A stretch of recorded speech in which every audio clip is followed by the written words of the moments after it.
good afternoon. Whenever you're listening to this, welcome to the internet's most sophisticated wrestling podcast, discussing the weekly aspects of it all, right here on The Bald Monkeys Wrestling Podcast.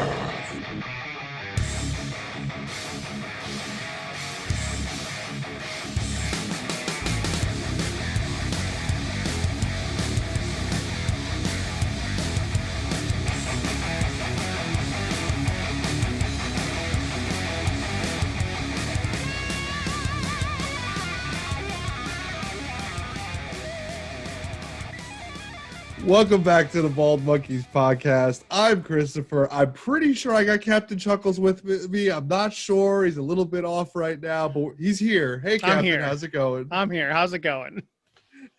And our very special guest that we're very excited to speak to tonight, the American Kaiju, Lindsay Snow. Welcome to the Bald Monkeys podcast. What's up, guys? How's it going? Good. Going good. We appreciate your time tonight. We appreciate you taking some time to talk to us. We're very excited to chat with you. We've obviously been doing this series about the Mission Pro Hell Hath No Fury show, and you have a very prominent role in that, and we'll get to that. But where we want to start is at the beginning. Everyone has a beginning. What was young Lindsay Snow like? Well, maybe me was like always into stuff, but all right, I guess like to start at the beginning, I was actually, when I was born a fighter, obviously, but when I was 21 months old, I had a tumor that actually ate half of my skull. So I started like, I had a giant like tumor growing on the back of my head when I was like just a little baby, and I ended up, overcoming that, and had to do like the CAT scans, like every week, then every 2 weeks, then every month, and once a year, then every 5 years and stuff like that, until like I was probably like 10 or 11 or so. And then but in between that, I did dance, I did sports, I did karate, taekwondo, I did dance, jazz, tap, acrobatics, flippy stuff, gymnastics. Yeah. And then I started kind of drifting into sports more. Like I was always really into volleyball. I played softball. I even did cheerleading. It's pretty funny, right? Oh, that's good. No, anything to keep yourself active, right? Yeah. There's lots of things some people do, and even sometimes I know there's sometimes male athletes that do a lot of dance or ballet and stuff, and a lot of that involves maybe something weird, but it's something that helps them with their footwork. Yeah, it's like that hand-eye coordination, and plus like anything to keep me busy when I was little, because like I had idle hands, like the worst ADD. Well, I mean, still do, but so I'm like jackass of all trades, right? Yeah. I mean, jack of all trades. Just Jack kidding. of all. But yeah, no, I was always like trying to keep my hand busy doing something, and then I've always drawn as well. I've always like drawn and painted, and then any kind of like art venture, like medium to keep my brain active. I was all about like sculpting, painting, all of that. Wow. So I've always been like all over the place. But fighting from day one, I mean, that's amazing. That it's a great story. Obviously, everybody has to overcome something, and you have been overcoming from 21 months on, which is impressive in itself. So, congratulations on that. Thank you. Thank you. And then you talked about the alternatives to fighting, like the taekwondos, jujitsus. So you get into that, but where does wrestling come in? How do you first experience wrestling? Because your story is a little bit different than everybody's, and it's always interesting to find out how wrestling came into people's lives. So the first time I ever got to like see wrestling was on TV with my dad. We were watching it one night, and Rock was on, and all of a sudden he looked at me and he was like, So like we like started doing the eyebrows like back and forth to each other, and then that's whenever I figured out I can only do it with one eyebrow. I can't do either. No, you just look surprised, Chris. Yeah, just But yeah, no, my dad actually was the first person to show me pro wrestling, and then I actually started watching Pride and got more involved on like the shoot side. So you know, I fell in love with wrestling, and then I fell in love with pro wrestling, and then I fell in love with wrestling. Getting to see like what maneuvers like my favorite athletes were doing. Like I look up to Kazushi Sakuraba a lot, and I look up to Fedor a lot.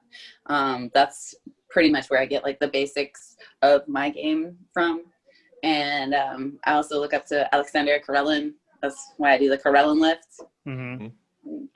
But yeah, anyways, Pride was pretty much what kind of like fueled me to start training mixed martial arts. Like I already had like the karate background, and it pushed me to want to train more like jiu-jitsu, sambo, like catch wrestling, like all of those really like it was like one of those things that was like, oh man, that's the stuff right there. Like I want to do that. Like it's pretty amazing to be able to learn like the different manipulations, like different joint manipulations. And then like once you have those formulas down, then it's a lot more fun. It's more like chess. Yeah, definitely. It becomes more of a mind game, and that story in the ring and story on the mat is so interesting. So, even now it's almost like coming to the forefront of wrestling is building a story on the mat rather than always having to be a gimmick. It's so interesting to watch, and it's impressive too. So you're talking about The Rock, you're talking about getting into different styles. Is there any wrestlers that as you're growing up, you go, this is my favorite wrestler, or this is the one I'm modeling myself after? Sakuraba, like hands down.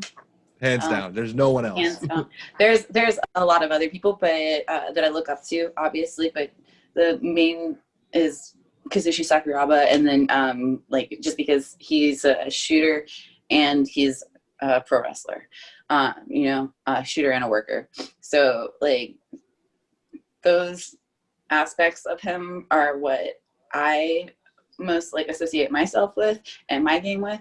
But then like you got people like Luna Vachon. Like of course she's like a huge inspiration to me.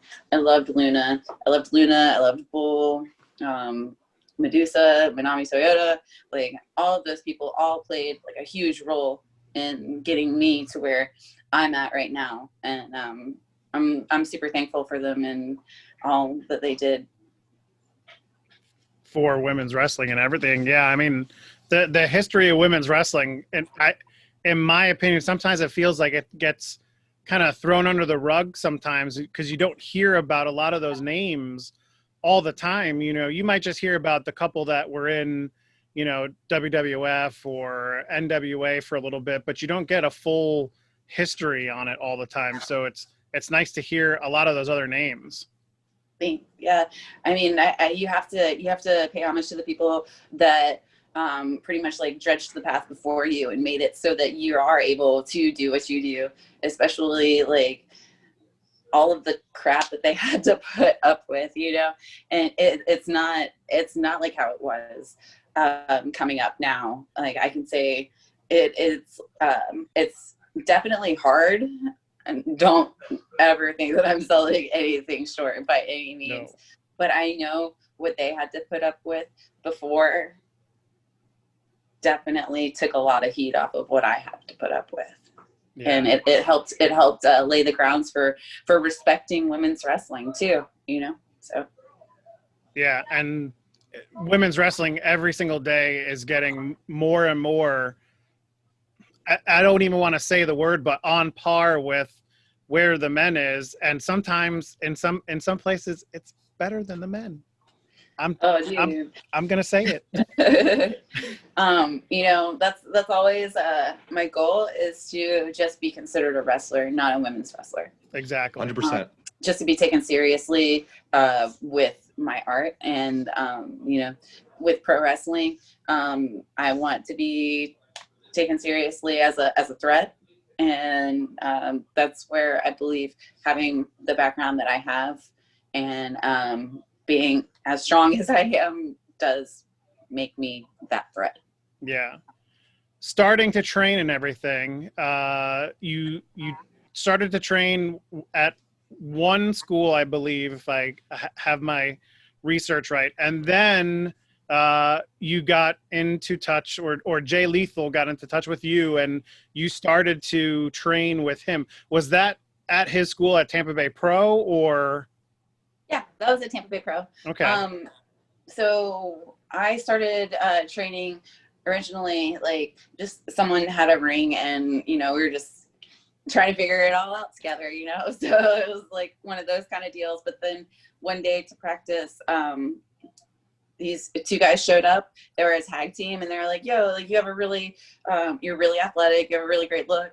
Like, why are you like training here? Like, why don't we introduce you to someone that actually might be able to like give you some kind of direction, you know? So, to kind of like help you along the way, because like they saw something in me, and that meant a lot to me. Those guys are the Dirty Blondes, by the way. I don't know if you guys know Michael Patrick and Leah Ryan, but yeah, that's actually who introduced me to Jay Lethal. Cool. They came by, and they're like, "Hey, like if you want to come train with Jay, why don't you meet us here on this day, and we'll introduce you." So that's how it got started. That's awesome. How Yeah, was it? Oh, sorry. Go ahead. No, I was just gonna say I've been super fortunate, like people looking out for me, and you know, just being like good dudes in the business. I've had a really like blessed time, just saying, like with all this crap that's going on right now. I'm just like, oh my God, like I feel so blessed to have the path that I have. Yeah. Now getting into the ring for the first time, you had a little bit of, I mean, you were into mixed martial arts and a lot of that stuff. What was it? What was the difference, and what was it like taking that first bump in professional wrestling compared to, you know, when you're actually fighting? Oh man, well, to say it doesn't hurt as bad is totally a lie. Oh man, it's when you're getting thrown, and luckily I haven't gotten thrown in competition yet. That's good. But yet, because you never know what's gonna happen, you know. But I don't want to like, hold on, let me find some wood to knock on it. No, I haven't been thrown in competition, so I don't know what that feels like, but I have thrown people in competition, and I know that doesn't feel too good for them landing, because like most of the time whenever you throw someone in competition and they land, they're like, oh, and then, like there's like an expletive. Yeah. But like in pro wrestling, like I guess we're more trained to like be able to like go with the flow. So like it's a little bit of like I guess you fight it more when you're fighting in competition match. Yeah. And then in pro wrestling, it's more along the lines of like it's you know what's happening, so you can brace yourself for it. Yeah. Do you ever, is there ever a time where like your brain is going, wait, hold on, I'm in a pro wrestling match, I'm not, like, is it hard to get that switch between the two mediums of MMA and pro wrestling? Oh man. So I'm kind of like, okay, whenever I walk into the ring, that's me when I compete. So like, if you could imagine the crazy person standing across the ring from you, like covered in face paint, like I'm even crazier looking whenever I step into the ring to compete. So Oh man. I can't really say that there's too much difference in those, because like I'm like, all right, it's like game day bucket go boom, like as soon as I step in the ring. I don't want to cross you on the wrong side, because I don't want to take the brunt of any of that. But in your career so far, you have had the chance to wrestle a number of people, and it has opened up some opportunities for you. One of the opportunities was actually a tryout with WWE. We've had some other guests that have been fortunate enough to have had that opportunity. What was your opportunity like, and how did the time go with them? Oh man, that was honestly probably like three of the best days of my life, honestly. Just being able to go to the performance center every day and to walk up and see like Sarah Del Rey and Matt Bloom, Mhm. and just Norman Smiley too. Oh my God, Norman gave me like some of like the best advice ever. And just like having like all of these people that you've grown up respecting, and then seeing them look at what you can do and acknowledging your skills. That was definitely like a pretty big moment in my life to be able to do that, to have that opportunity. And I really like, do you ever like do something and then like wish you could live there? Like I wish that I could live in the gym at the performance center. Yeah, I've been Like every day that we were in there, I was just like, man, like this place is just, this is like mind blowing. Just like Mhm. everything that they had at their hands, they had anything that you could ever want or wish for as an athlete. They had it just like at arm's reach, so it's just like it was like an unreal experience. And I'm very thankful to have had that, and That's I hope to awesome. be back. Yes. I mean, I watched a bunch of your matches, and my opinion, I don't know why they passed up on you, but that's just me. Oh, Timing. thank you. Timing, yes, timing, and it's one Timing thing we is always everything. talk This about. is true. Yep. Now, timing, let's talk about timing. Ring of Honor is bringing back a women's championship, not how they had it before, but prior to the whole world going through what it's going through, you were named one of the participants in the quest for gold. Yeah. What did it feel like to be named one of the participants, and how did that come about? Honestly, it was kind of a shock. It happened out of nowhere, and I was just like, oh dang, all right, yes. Let's do this. And I before I knew it, I had emails, and I was like, oh man, this is like for real happening. Like I'm actually gonna get to do this. This is amazing. When Jay was my teacher, I never in 100 million years thought like that we would end up on Ring of Honor together. And just for that opportunity, I was like, oh my God, this is so sick. I get to go to Ring of Honor with Jay and like show him what's up, like show him like he taught me well. Yeah. That's awesome. I know they're bringing back the Ring of Honor is coming back soon-ish. I know they're bringing back the men's tournament that they're doing. And if you can't say it, we completely understand. Is there any talk of the women's tournament starting up again? Dude, I wish I knew. I wish I could be like, oh, I've got some secrets that I can't tell you, but like, dude, I really don't know like what's gonna happen like tomorrow. So Yeah. It's like I could open up my emails and like have some crazy contract in there, and like it's just like it's timing is everything. It's crazy because the world is crazy right now. So it's like, I have no idea, I just got to stay ready. I got to stay prepared, because at the drop of a hat, anything can change. Exactly. Well, fingers crossed that you get that opportunity to compete with them. But you have a pretty big opportunity coming up Friday, September 18th in Buda, Texas. We have Mission Pro's Hell Hath No Fury. What does it mean to you to be a part of that show? I mean, we touched on, women's wrestling before, but what does it mean to you to be a part of something that is just all women from top to bottom, every single part of it? It's amazing. It's really amazing to be able to be a part of this like pioneering promotion. You know, it's like nothing but ladies everywhere you look, and not only is it ladies, but they're all badass. And you got like Thunder Rosa and Robin Reed Yep. heading the company. So it's like, damn, like, could you ask for two more badass ladies to run this thing? Like, especially with their reputations and how they carry themselves Yeah.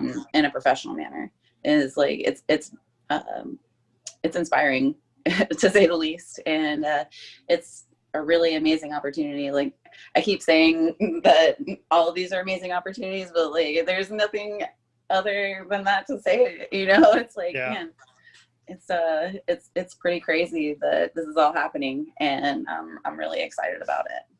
Well, that night you happened to be in the championship match for Thunder Rosa's NWA Women's Championship. Yeah. I know I've seen some back and forth things online. You are, I mean, when I looked at a lot of your stuff, you have the striking ability, you have the submission ability, you can do the flippy flips, you have it all. Like it's right there in front of you. Like how? I mean, I know the answer to this question, but can you taste it? It's right Dude, I'm there. drooling. Are you kidding me? Like, just sitting here, like, you're just like talking about it, like, huh. No, for real. It's I want that so bad. I think about it every day, from like the time I wake up till the time I go to bed. My training revolves around this. I have pictures in my room of this championship. Like, you don't understand how seriously this is. Like, I write on my mirrors, you know, with dry erase. It's like, all right, how many days left do I have till this match? So you best believe it's a huge part of my life every day, thinking about this match. Do you have anything to say to Thunder Rosa? I mean, I'm pretty sure that I made it super clear in the last interview that I did, whenever she was like talking crap about my neck, like how she was gonna hurt my neck and stuff. And like, that's just like, you don't say that. Like, that's messed up. So I let her know. It's like, hey, look, like, you wanna target my neck, like, you just put a bigger target on your back. So you better watch what you say from now on. She's been kind of quiet since then, so. I think you might have scared her a little bit. I told her there's gonna be 2 hits. Me hitting her, and Kid rocks the ball with the ball playing in the background. I love it. Outstanding. So we talked about your journey. We talked about how you've gotten here, the opportunity that's in front of you right now. What's an interesting thing that we like to ask our guests is, if you had an opportunity to talk to 10-year-old Lindsay Snow, what would you tell her? Oh man, 10-year-old me, do everything exactly how you think you're gonna do it, because I'm super content with where I'm at right now. Yeah, I feel like every step that I've made was in the right direction, and I don't live with regrets, obviously. Like, look at me. Yeah, I feel like everything that I did to get me to the path that I've been on, and to be on this journey, I feel like I couldn't do myself any more justice by them just like letting me live my life, you know. If I was like, oh man, you should totally get a cubicle job and like do like library work or something, like, you know, like, I don't think that I would be as happy as I am. And I feel like doing what I'm doing right now makes me happy. Oh yeah, you're definitely someone that you could tell enjoys the journey. No matter how hard it is, no matter what the road has in front of you, you're enjoying whatever's happening. You're just taking it all in. It's the journey, not the destination, right? Not to be like one of those lame wall quotes, but It's true. And it's that journey that, you know, makes you progress in life and, everything that you're trying to do. For sure. Yeah, you can't get any better if you don't want to learn and if you don't want to be better. And every day I want to learn, I want to learn something new, whether it's with art, like tattooing, or I've just recently learned how to acid sketch on metal. And I'm going to do some stuff with that tonight on a machete. I'm pretty excited about that. So yeah, man, like whether it's art, martial arts, visual arts, like anything, like I'm always trying to improve and better myself in any way, shape possible. Nice. Well, talking about bettering yourself, you talked about Jay Lethal. You talked about Norman Smiley. Those two names rang in my head a little bit when you talked about who you learned from. Who do you feel like you've gotten the most from in wrestling? Who's taught you the most? Oh man, it's so hard to say that, because it's like I've learned so much from so many people on the road, and everybody from like Road Dogg to Tracy Smothers to like all of these people that I've met along the way at all of these random shows that I've been able to be a part of, like Animal from the Road Warriors. Like he's also given me super solid advice. Just like everybody that that looks at me and watches my matches, that has the opportunity to give me some kind of feedback, I'll respect them so much. And the fact that those people have like stepped up and said something to me at shows definitely makes me feel like I'm doing the right thing. That's awesome. We learned a little bit about you, but is there something that people wouldn't guess about you just by looking at you? Oh man, so okay, I wish that I was a country music singer. Really? Wow. Yeah, that's like the one talent that I don't have, and I can't carry a tune in a bucket. But I always laugh because I'll tattoo people and I'll be singing to them, and I'll joke around and be like, yeah, I had to start tattooing because this is the only way I could make people pay to listen to me sing. Oh, that's great. Oh, I think that's better. We've asked that question a couple of times, but I think that's my favorite answer.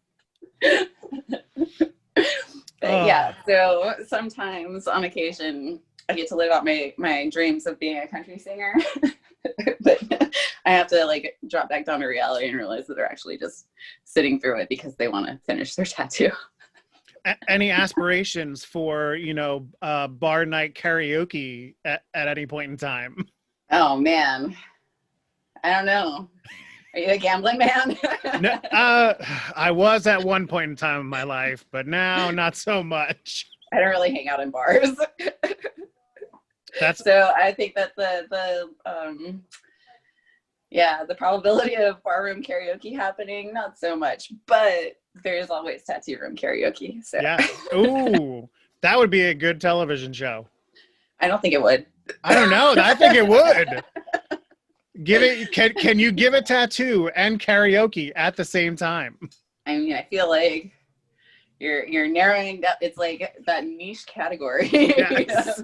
I'm just bringing it all the way down to like 10 people. 10 like people that really want to see that. America's Got Talent. Like boiled down to one specific talent. Yes, one. We talked about a bunch of things that you like to do. You mentioned tattooing. What else do you like to do when you're not in the ring, not training? What are your hobbies? What keeps you busy other than tattooing? Like I said, anything that I can, like, if I can paint, man, you said not training. I have a little puppy. Cecilia, come here. See. This thing takes a lot of my time. Oh. Little Cecilia. Been like making her little clothes and stuff too. Like sometimes I sewing and everything. Sometimes I do take her to the ring with me, and I'm working on. She has her own Rey Mysterio mask. Actually, we have matching masks. Nice.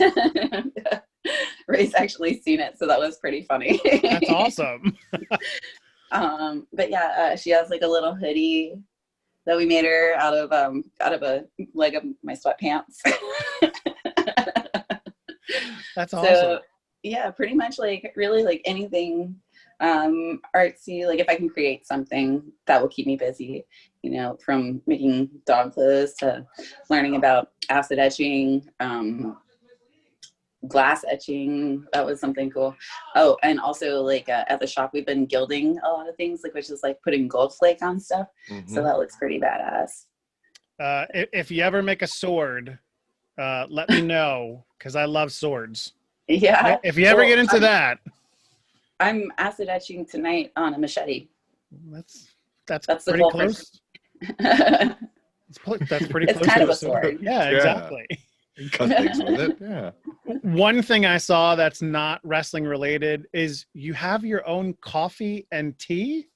Yeah, I do. I've been collaborating with the Hemp Coffee Exchange for past couple months now, and it's actually been like a really awesome experience to learn about coffee and to learn about tea and to learn about like what goes into packaging, to selling, the marketing, and everything like that, and all of the extra work that does go into that, and then like developing flavors. Oh man, like that is intense. And then figuring out what goes together too, you know. So it's all been a really eye-opening time. Like honestly, like I never okay, I worked at a coffee shop when I was like 16. And I didn't even drink coffee at that time. So I wasn't even able to like appreciate the fact that I worked at a coffee shop, and like I wasn't able to appreciate like the knowledge that was around me. So flash forward like 15 years later, and now I have my own coffee, and it's like, oh man, I wasted that time at the coffee shop. But now it's something that I have interest in. So I'm more about the research and more about you know, making a quality product. Yeah. Did you get to taste test any, like all the different flavors? Everything. That's fantastic. It was like so the guys owned the coffee shop, and it was like directly behind my old house. So I would be there every day. Like that's how they came up with the idea to market a coffee for me. They're like, hey, they're actually another just very I guess you could say they're feminists. Like they support strong females in the community pretty much. So they saw me coming in every day, and they're like, hey, like we think that what you do is awesome. We want to get behind you. We want to show support in any way we can. And I think that that's what got the ball started rolling for the coffee and the tea. The fact that I was there like literally every day, like this is the best coffee ever. That's great. Yeah, so that's how that relationship got started, and it's been really amazing. Shout out to Jeremy, Denny, and Brett. Thank you guys so much. Well, that's perfect segue into my favorite part of the interview, favorites. So we usually like to give you a couple favorites in front of you when we're sitting there and getting you ready for the interview. But then we listen and we try to pick up some different things as we talk through. So why not find out what your favorite coffee flavor Stole my is question, right now? Christopher. Oh, my favorite coffee flavor? Mine. What kind of dummy would it be if I didn't pick my own? Of course, it has to be yours. No, it really is my favorite coffee flavor. It has cinnamon, lion's mane's mushrooms, ginger, and hemp seed, and it's really amazing tasting. It kind of has like a almost like a holiday flavor to it. Ooh. But you can also like brew it for iced coffee, and it's super refreshing for summer too. So nice. Yeah. Okay. I'm super about it. We'll have to try that. Yeah, definitely.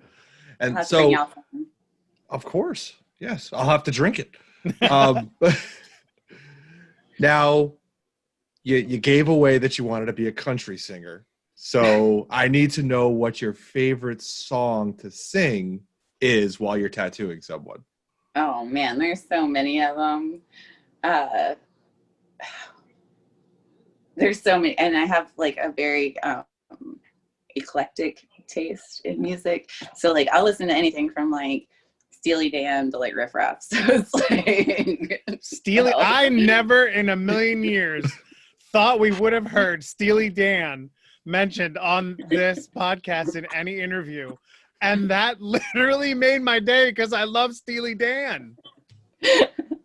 Oh, so it's so funny because like, all right, me and Thomas were talking about this yesterday, and I was like, man, like Reeling in the Years is like pretty much like the most iconic Steely Dan song to me, and he was like, nah, Kid Charlemagne. So like, we literally like just had this conversation. They have some good ones. Yeah, they're a pretty good band, and it was like definitely one of my mom's favorites growing up. So I got to listen to a lot of Steely Dan.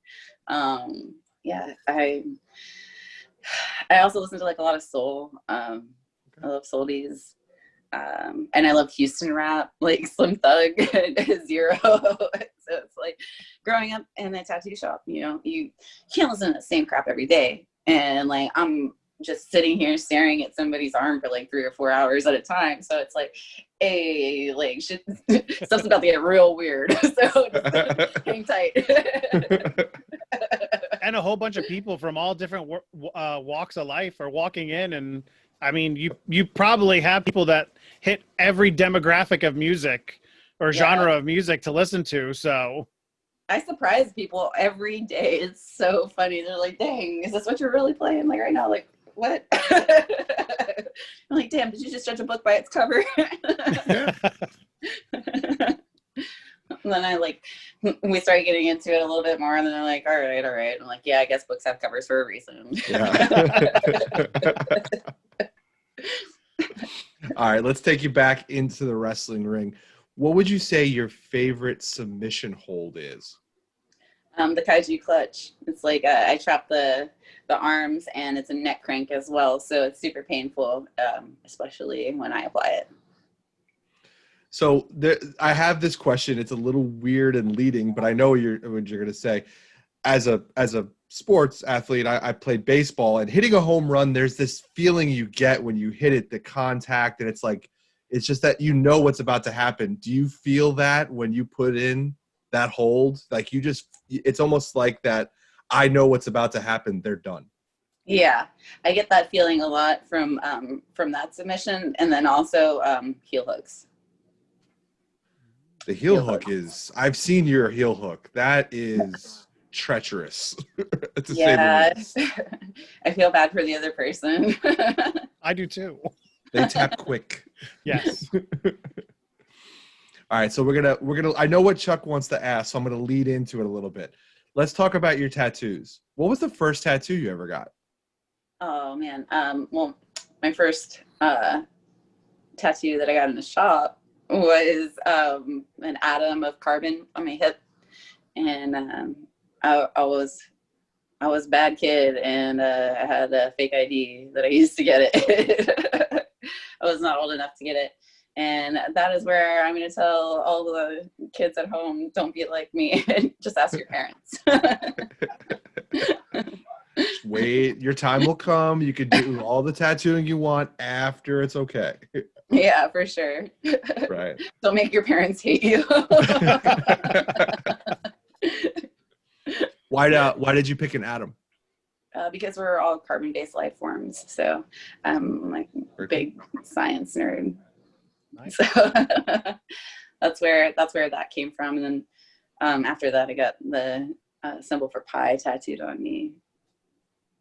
So I'm an irrational person, and it's an irrational number. I love the theory. How many digits of pi can you recite? 3.14152. 8, I think. I might be You wrong. got past 1.4, which Yeah, is I know. Yeah, so you're good there. What's your favorite tattoo that you have? Oh man, I have a probably. It's a toss up. Okay, it's a toss up. Cece, hold on. Sorry. Small dog. I have my hands. I have the all-seeing eye. Nice. And then I have Ruby on the side. I always forget which way to hold them.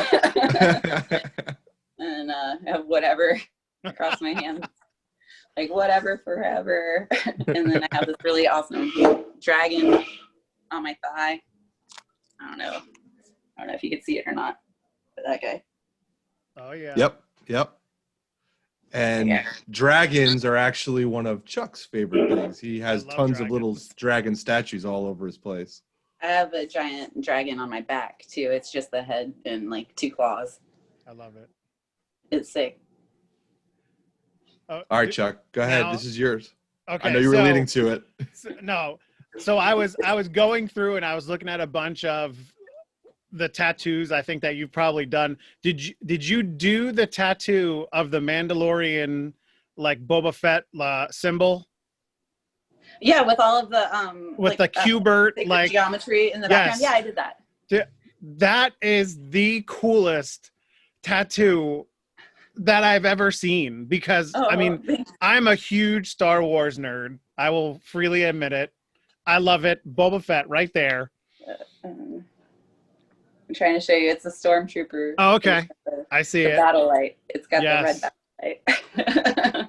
I was scrolling through and I saw it and I was like, oh man, this is really cool. And then I opened it up and I looked at it and I was like, dude, this has like the Q-bert like box geometric box pattern in the back. I was like, this is amazing. That is such an awesome tattoo. And if I could withstand the pain of ever getting a tattoo, it would probably be something like that.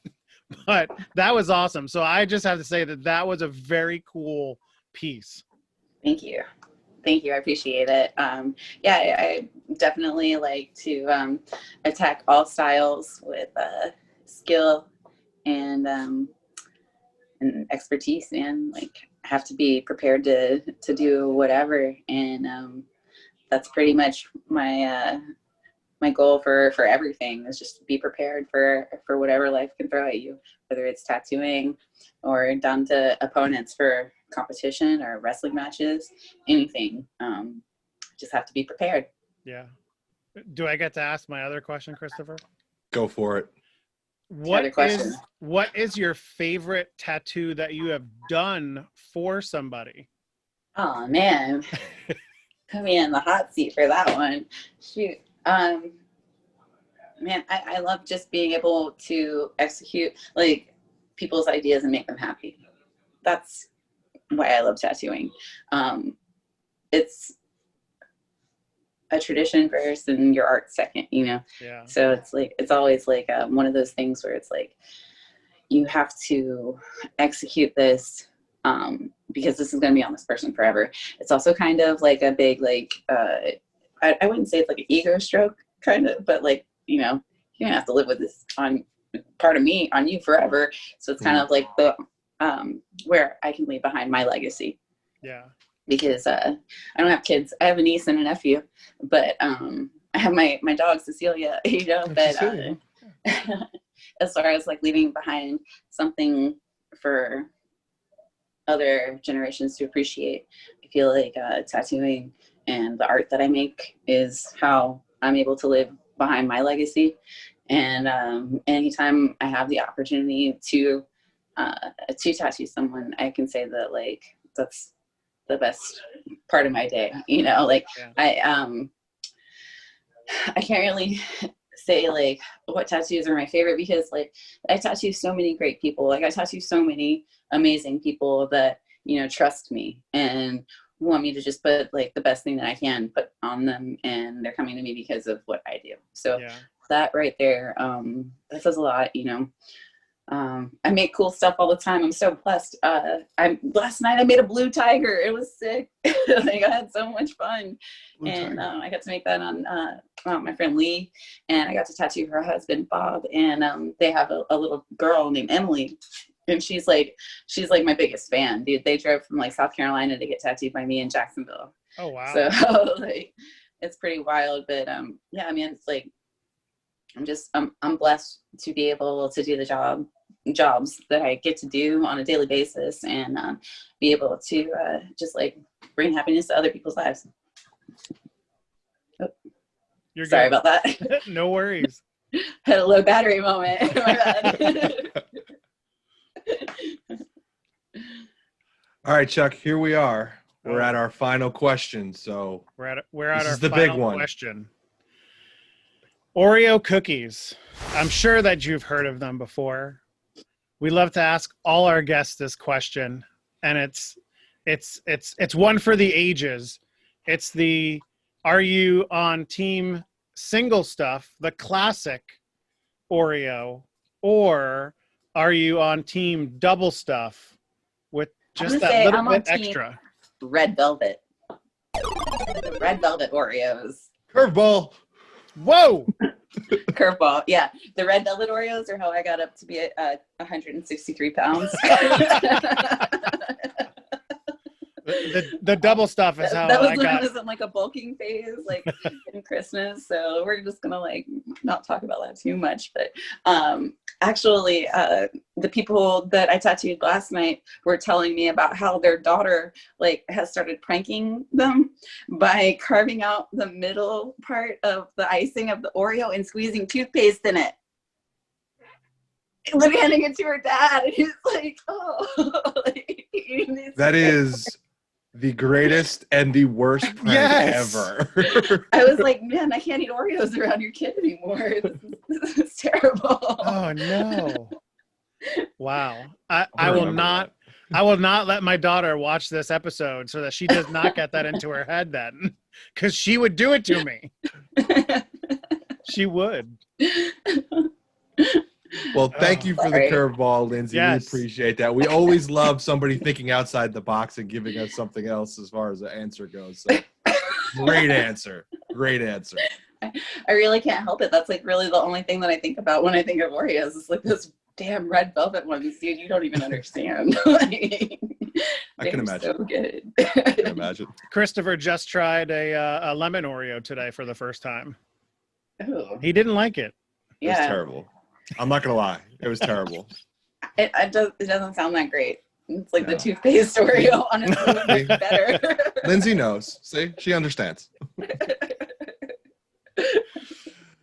Lindsay, we appreciate your time tonight. We Thank want you. to give you some time, obviously.